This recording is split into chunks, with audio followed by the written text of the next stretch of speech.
ما كتبت الشعر لأجل أحد ثاني. إهداء إلى العروسة الهنوف، كلمات أم الجاد. ما كتبت الشعر لأجل أحد ثاني، الليلة فرحتنا عمر لذيك السنافية، للهنوف المترفى والعنق فتاني، تذهب أبيات الزينها ختامية، تذهب أبيات الزينها ختامية.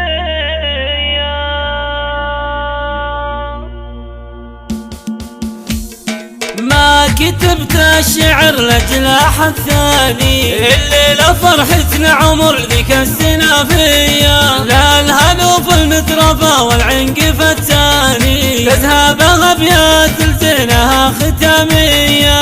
مبروك مبروك والشعور غتاني، في وصفها غير عن كل حورية، مغنيها عن مدحها ورد وريحاني، جميلها لسلهمت ذيك المهاوية، زول تراها ترف ومعنى ثاني، ما له جواب إلا من تبي عادية، واخوانها غير في كل ميداني، تنصاهم الكايدة والفزعة الحية. اخواني اخواني والله اخواني، يا حيها عزوة اللي فيها مالية، وخواتنا من طرى شانهم شاني، رحابة وصافهم زين الراوية، ما مثلكم يا الفرج الليلة ثاني، عسى الهنا بداركم غثنها ماليلة، غنوا لها واضربوا بعذب الالحاني، عسى الهنا قبالها ما يغيب طرية. ما كتبت الشعر لاجل احد ثاني، الليلة فرحتنا عمر ذيك السنافية، لا الهنوف المترفى والعنق فتاني، تذهب أبيات الزينها ختامية.